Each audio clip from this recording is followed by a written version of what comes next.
Welcome to Around the Ozarks Spotlight. Each week, we uncover the stories behind the people who live and work here in Southwest Missouri. Those individuals with entrepreneurial spirit, those who work to develop the lives of others, or even put pen to paper to write books about the stories and history of the Ozarks and its people. I'm Scott Meier. Today, we will explore the world of Missouri conservation with Francis Skalicky. Francis, someone who's not been on the show before. We've had him here a couple of times. He's the media specialist with the Missouri Department of Conservation. Hello, Francis. Hello, Scott. Glad to be back with you. This is always a good way to get information out, and so I'm happy to do it. Well, as the media specialist, that's kind of your job, right? Is to figure out ways to get that information out. Yes. In fact, I just gave a presentation to the Springfield Nature Center volunteers on Monday night about the importance of media and the work we do. It's just, you put an economic value on it. You can't do that much advertising. You put a numerical value on it. The people you reach, you just can't do that through phone calls, through emails, through whatever. How many ever send out, you can't do it except if you do it stuff like this. Now, I gotta believe, Francis, you've been in that position how long? How many years? This is my 28th year with the Missouri Department of Conservation. So, congratulations to you on that. But the beauty of today's world, I think, for someone in your position, is you were somewhat limited, a decade and a half ago, to certain venues to be able to get the word out to where you could reach mass audiences. Now, not only can you reach mass audiences through some of those traditional means, but you can really nail it down into specifics digitally to be able to reach specific consumers of different departments within the conservation department. Two things with that. Number one is, like you said, the technology today. You can really narrow it down. You can target your audience. You can reach specific. I mean, if you want to reach anglers, if you want to reach hikers, if you want to reach whoever, you can do that specifically. You can still send it to the broader thing. Another thing is just the reach has gone so much further than it used to be. A couple of examples I can give is that we have a two-headed black snake that is currently at Shepherd of the Hills Conservation Center. And a couple of years ago, I've done some news releases about it. A couple of years ago, I received a request from a magazine in Paris, that'd be Paris, France, to do some photos on this snake. Another thing, there was a spider web I took a picture of a couple of years ago that was a really neat spider web, and obviously a lot of other people thought it was neat because it actually got to CNN, and from there it got around the world. I received a request from an author in London who was doing a book about spiders. He wanted to use this photo. He wanted a higher resolution of this photo. Unfortunately, all I had was on my phone because at the time I was just walking with my wife. I hadn't meant to take photos. So, but those two examples are examples of the reach that our media has in these days. Well, that's fascinating. Now, each time we had you on the show, you've had a chance to talk about, specifics within the department of things that you're focused on. And just prior to our coming on and doing the show today, we talked a little bit about something I've got a little familiarity with because I spent most of my time growing up around the Great Lakes, and it's an invasive species called the zebra mussel, which in many cases, at least in the Great Lakes, can be considered both positive and negative, in that the water purity has certainly gone up a great deal in lakes like Lake Erie, which, for a while there back in the 50s and 60s, you could take a match to and the thing would light up. It had so much pollution. But the flip side of that is they can get on the water intakes for the major cities like Detroit and Cleveland. And that's been an issue. Now, these things, I think, came from Europe. Is that right? Yes, or Asia. Asia, the Caspian Sea, but I think it was even beyond the Caspian Sea. Europe and Asia. Asia was the Caspian Sea seems to be the home base for zebra mussels. They got to the Great Lakes in the late 1980s from ballast water that was released from ships, into the lakes. And as you said, the water clarity is one thing that comes up when you have a zebra mussel infestation. And you think, what's wrong with this? I can see, but the water is much clearer than it used to be. Well, there's actually a lot of things wrong with that. And one of those things Oh, and getting back to why we're talking about this in Missouri, they've traveled down the water systems. We Right. do have them in Missouri now. The heaviest areas is along the Missouri and Mississippi. What we do have them in Lake of the Ozarks. We have them in Lake Taneycomo. We have them in Bull Shoals. Is So that we're right? on. Yes, yes, yes. We are on the lookout for them. We want to keep them from spreading. But back to the Great Lakes and back to the problems they cause. In Mhm. addition to all this clarity, they're okay from the biological end. They okay, what zebra mussels are? They're tiny mussels and they attach to hard surfaces and they form in these huge clusters. They filter feed. In other words, the water flows through. They feed off the plankton that is in the water. Sure. And when you have these huge masses, okay, we're talking biological. We'll get to economic in a minute. When you have these huge masses of mussels, Sure. they get a lot of plankton out of the water that can mess the food chain up. Also, for the because this plankton is also part of the food chain for sports fish species. Also, when you have a huge mass of uh, mussels, and they can get as thick as 30 to 40,000 mussels per square meter. So that's heavy density. When you have these huge masses of mussels, all organisms have fecal material, and this fecal Yeah. material does collect in the bottom of a body of water along the floor of the bottom of the lake, the river, the whatever. And Sure. that also messes up the food chain as it goes up the lake.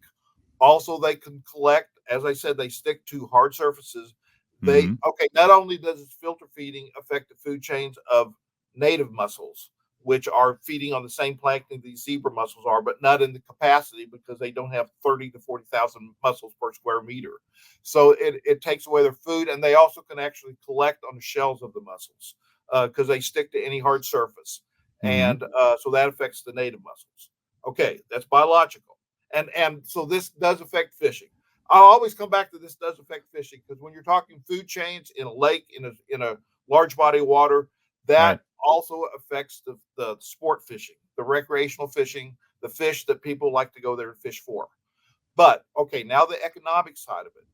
These huge clumps of mussels can also clog block water filtration systems for cities, for Mhm. municipal areas. And I've got a couple of numbers here, and I'm not an economist, Scott, so don't ask me to get too far into it. But from Okay. 1960, there was a survey in the Great Lakes region from I think it was 63 or 1990. 90, it was 6 year period, 93 to 99, I think. The power industry, it cost the power industry $3.1 billion to take care of zebra mussels. And by the Mhm. power industry, I'm presuming it means this was dams that was in charge of electricity generation, all the stuff that dams do. Zebra mussels clog them up. Overall impact of that was $5 billion. So that's a lot of money. That's I mean Mhm. somebody has to pay for that. So there's a huge economic value of this. Now, how we get to bringing this back to Missouri, like I say, we do have them in Missouri. We don't want them in that clusters that they will affect us economically like that. We don't want the biological damage. One of the ways they spread, and this gets back to their life cycle, Mhm. they produce up to 1 million offspring a year, and this tiny microscopic kind of grains of sand type offspring, they attach to again hard surfaces. They go out into the water. They're expelled out into the water, and they attach to hard soft surfaces, continue their life cycle. So that could be a boat. It could be a boat trailer. It could be Mhm. something. If you know, it could be something that is harbored into that's moored in a lake. So Sure. these mussels attract can attach to boating equipment, and when they're or they can be in the water that is taken out of when you on a day in the lake on fishing. You can take that water, you can transport it to another lake, and you can introduce zebra mussels to another body of water. So our instructions for boaters is clean, drain, dry. When you get off the water for the day of fishing, you clean your boat completely. That, if you got an option for a hose or whatever, or wipe it down with rag, whatever, and you drain all the water of it off of it, and then you drain, or and then you let it dry. When you park it at home, you park it in the sun, let it dry. That will kill all the zebra mussel organisms, Hmm. whatever stage of life they're on it. That would get rid of them, and so that would be a great way to get them from moving from one body of water to another. Because one of the things with zebra mussels, as I said, they're here. So now we're Hmm. kind of in the reactive stage. We don't want them to be any worse than they already are. There are, if you get on the internet, there's zebra mussels controls, but it involves chemicals, and it's just things we don't want to do to our waters. Sure. So, and they're actually one of the biological controls is red ear sunfish, which we do have in Missouri. But obviously, I mean, they're here and they seem to be where they're at. They seem to be kind of established, so we don't want them to spread. Do they not have a natural enemy? Well, not in North America. I mean, waterfowl eat them, and do some fish do eat them. But part Hmm. of it, Scott, is just that they they uh, reproduce in such large numbers. They kind of overcome that, and their natural enemies, whatever was in the Caspian Sea, is not here. Uh, Hmm. to That's control true. them in the and also I there was some I think in their native habitat there was a little bit more. They weren't allowed to spread like they are here. I mean, here they get in the river systems, Hmm. they go down to Mississippi, they can get in the Missouri. There's just more opportunities for them to spread as they have proven, because this isn't just a Missouri thing. I mean, as Sure. you mentioned, the Great Lakes, it's a concern all along the Mississippi. I mean, Illinois and all this Ohio, they have Hmm. zebra mussel alerts and zebra mussel steps to control zebra mussels. And, unfortunately, control is the word we're looking at now. We're not talking about elimination. I think they will always Hmm. be here in some form. But if we can control them, we can keep their impacts on our biological systems, on our economic systems at a minimum. And that way, you know, our water recreation won't be affected. The other thing I've heard about the zebra mussel too, when it talks about the clarity of the water, that can also work against you as well, because as the water clears, then you can have additional weed growth. And Right. everybody thinks that weed growth is great for lakes. It is, because it provides oxygen for the fish, until you have too much weed growth. Yes, and we'll actually get that with our next thing we're talking about hydrilla. But yeah, back to that point, the clarity of the water is kind of double-edged sword, because yeah, it Hmm. does promote more aquatic vegetation, which, as you said, isn't always a good thing in the long run. But it also makes it easier for fish to find other fish. So That's true. those large fish that are hunters always all of a sudden have a lot clearer water to see the smaller fish, so it kind of messes up the prey predator relationship too. So so it just goes back to zebra mussels are not a good thing for our waters here in Missouri or anywhere else in North Right. America. They are here, but we can help in preventing the spread, and that's where all the boaters come into Well, and play. as you say, what's funny, in addition to your, what were the three things? Clean, Clean, dry, drain, dry. clean, drain, dry. Don't do Clean, that drain, over the dry. lake, right? You don't Right. do that over the lake. You do it when you got the No, boat in no, your no, no. Yeah, you driveway. do it right, right. You do it when you Yeah, get off the water. sure. The clean and drain, you can do it right there when when you've pulled out of the water, and then the dry you get at home. Now, when we get to hydrilla, which we're talking, there's also dispose. But we'll save that. Yeah, We hang will on to save that. that fourth B for the. We don't want to mess up the next segment of the show. No, But yeah, clean, drain, hang on to dry. that thought, Francis. Yes, So, yes, yes. Clean, drain, dry. And yeah, you do that right at the lake. And it's one of those things you're thinking, oh man, I got to do this. Well, it doesn't take that long. It really yeah. doesn't take that long. You're checking your boat anyway to make sure. I mean, you're stowing your equipment. You're doing all those after fishing or after boating tasks you do Mhm. anyway. So it's not that much of a chore to drain all the water from your live well and from the other parts of your boat, and to wipe it down, to clean it, to hose. Like I say, a lot of the places they do have a deal where you can hose it off too. If you can do that, you can even run it through a car wash if you want. Hmm. But just clean it and drain it, and like we said, then when you get it home, the dry part of it is too. And I know the fishing culture of Southwest Missouri is hopefully you're never off the lake for long. So it's but park it in sun, dry it as much as possible. My point is, you're fishing on Wednesday. Well, by golly, you're probably going to be fishing on Saturday too, maybe. So, Right. uh, but just park it in a sunny time and try to dry it as much as possible. We're going to be back in a moment with more with my guest, Francis Skalicky, the media specialist with the Missouri Department of Conservation, on Around the Ozarks Spotlight. I'm your host, Scott Meier. Back in just a minute. Hey, everybody, it's Ethan and Sarah Forhetz from your favorite podcast, Around the Ozarks in 5. I'm sure you've been wondering, how can I get even more amazing stories, events, and witty banter to start my day? Well, look no further. Here we are. Sign up for our daily newsletter. You'll have what's going on around the Ozarks right at your fingertips each weekday morning. Yeah, just go to aroundtheozarks.com, click on the newsletter tab to sign up. Thanks for listening to Around the Ozarks in 5. We hope to see you in your inbox soon. Welcome back to the second half of today's Around the Ozarks Spotlight. We've got a good one. My becoming good media friend, Francis Skalicky's here. Francis joins us about really once a year. We get to talk about things going on in the Missouri Department of Conservation. You know, Francis, you made a point before we went to break about how important fishing is to residents in Missouri, and certainly to residents that are people that not from Missouri that come to Missouri to fish. But with everything like that, there are still rules and things that you have to follow. And even though it isn't a law to wash your boat, right, to clean off your boat and your trailer and dry it and do those things, the fact of the matter is, if you're a good conservationist and you're a good fisherman, you'll know better. And Right. And we're about to talk about the next problem, which is hydrilla, which is something else that attaches to boat trailers and boats, correct? Right.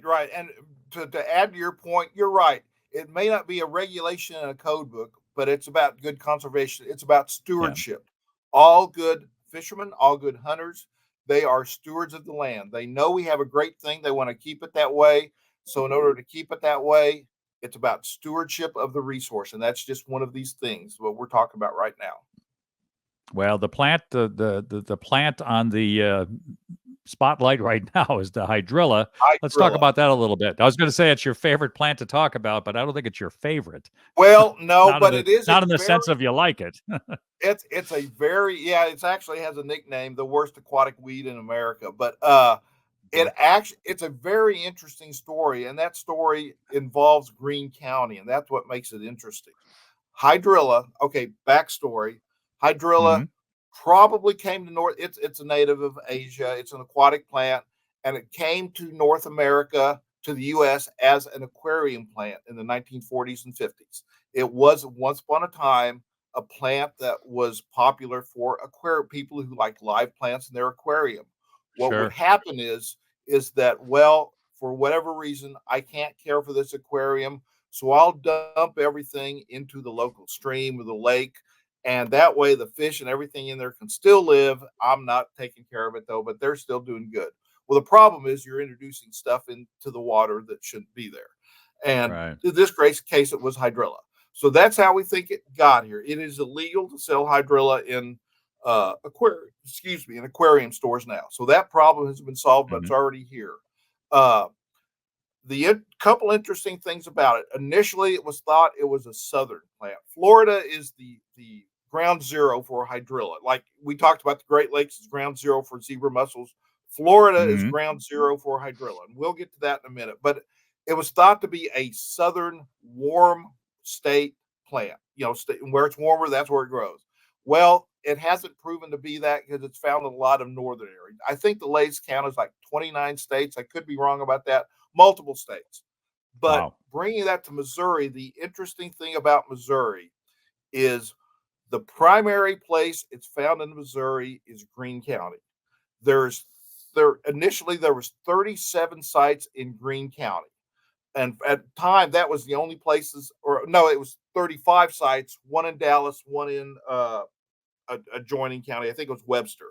But anyway, Mhm. Southwest Missouri. Why Greene County? Okay, one of the ways people in Kansas City, people in St. Louis, they also have aquariums. They could, if it was aquarium dumping. It also Sure. travels, once it could get on the feet of waterfowl and stuff like that, it can travel like that. Well, larger cities also, like St. Louis and Kansas City, also have abundance of waterfowl. Why Greene County in Missouri is kind of like the ground zero of hydrilla? We shrug our heads. We really don't know, but it was found here. I want to say 10, 12 years ago, something like that. Since then, we've been doing an eradication campaign, and that's the other interesting part of this story, is Mhm. that with both, like we just talked about zebra mussels, I said we are in control. We want to control them. Uh, with hydrilla, we are in eradication mode. And if I could get some notes here, uh, we had 37 sites, and now there are 6 sites. I can't find my notes here, Scott. 6 sites that have been totally eradicated, 25 that are in monitor only, and I think the rest of them are it's been found there, but Mhm. it's been controlled. So Well, that the sounds like point. progress. That sounds like Yes, progress. I know, and that's what we do with hydrilla when we find it. I mean, how this was found initially is it was uh, somebody called. I have this funny plant. I have this odd plant. What is it? Well, it's hydrilla. They sent a photo to us. It's Sure. hydrilla. So, and then we started looking for it, and then uh, we started looking at if it's here, we want to look at other ponds. And of course, and this one thing, the cooperation of private landowners, we started looking at their ponds, and we found it more, we found it more, we found it more. So there really was an infestation here in right around Springfield. And the problem with that is it really was kind of North Springfield. If you think about the river systems that are in North Springfield, it flows to Pomme de Terre, which Mhm. goes to Lake Pomme de Terre. Sauk River goes to Stockton Lake. There's also James River, which flows into Table Rock Lake. So all those waters are the sources of those rivers are in a very relatively small area. So from that area, it could spread to 3 major reservoirs. Mhm. So we what we do is when we find it, we can rake it off the water, but we also rake the soil, because hang on. I'm sorry, Scott. It's all right. It's the beauty of video and audio on Exactly, podcast. exactly. Uh, 3 ways of reproducing. It can be plant fibers, which are plant fragments. Mhm. It can be turions, which are these buds that the plants produce. It's like seeds. It can be tubers that are actually in the soil. So, and those tubers can be active for up to 4 years, I think. So, several years. So, if once you get all the above water problems, or it can still be down. And the reason this is a problem, it's a fast growing aquatic plant. Okay, biologically, economically, once again, Mhm. biological, fast growing. The fast growing plant can grow up to 1 inch per day in the prime time of growth. This causes problems for uh, aquatic ecosystems. It Without getting too far into how plants work, too many plants, they can deplete the oxygen matter. Sure. It also crowds out native plants. It messes up the food chains of the aquatic systems in there. Okay, economic value. It can, just like zebra mussels, it too can clog the infiltration systems of aquatic uh, uh, of city municipal water plants. Sure. And I've got some stats here. Uh, Florida, which I said is the kind of ground zero for hydrilla. Mhm. Florida Fish and Wildlife Commission, in a from 2008 to 2015, they spent $66 million just to control hydrilla, not to get rid of it, but just to keep it from getting worse. So that's a big expense that we don't want to get here in Missouri. And okay, with the zebra mussels you mentioned, well, it's clear water. People like that. With hydrilla, you will get some people say, well, it creates a lot of vegetation. Doesn't that create habitat for fish? That's great to fish in hydrilla. Well, too much of a good thing is a bad thing. So, and that's where you get with hydrilla. It forms these huge vegetative mats that, as I said, crowds out native plants, messes up aquatic ecosystems, and just gets, from the fishing standpoint, which is always a big thing here, both recreationally and economically, it screws that up too. So how we can